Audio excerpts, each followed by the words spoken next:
Anish Chopra would call them, but healthcare fiduciaries who I could give access to my information and they would provide me value in some way, shape, or form.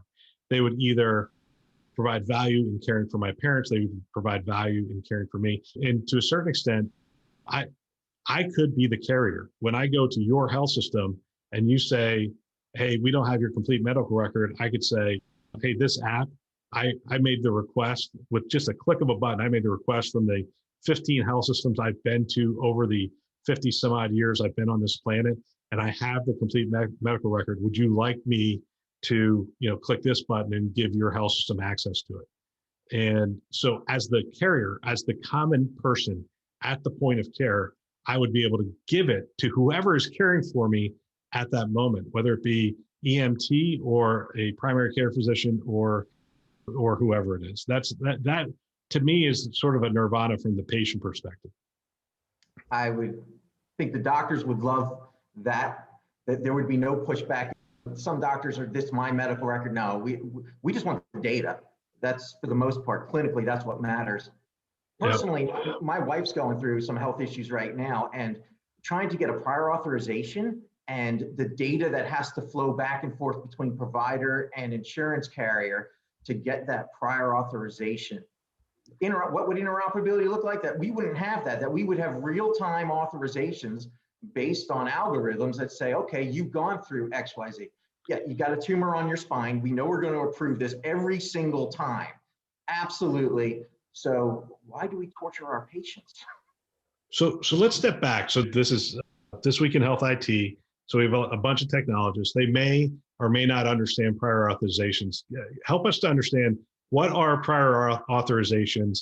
And I was going to say, why are they the bane of some people's existence? But what's the challenge around prior authorizations?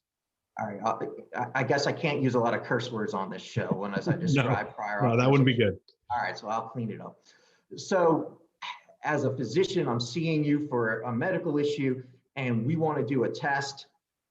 It could be a genetic test, it could be an imaging study. Your insurance company gets a say in this.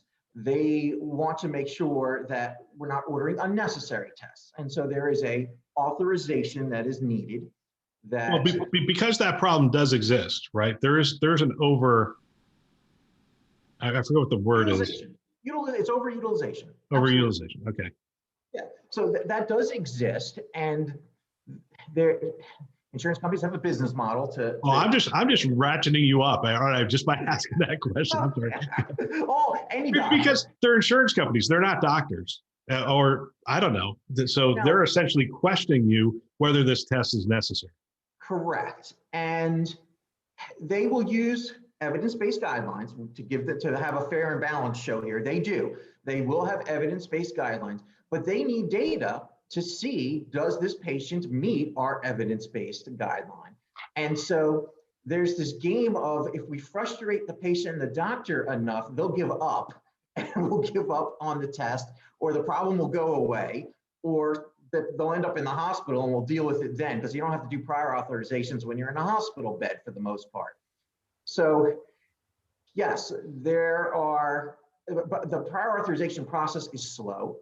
It is labor intensive, and it is typically frustrating. It's being done by the first review is going to be a clerk, and then maybe it goes to a nurse, and eventually you can escalate it to a doctor, and you usually can have a conversation, but you got to take time out of your day to go talk to a doctor about this case and explain why you think and justify your medical reasoning, which is uncomfortable.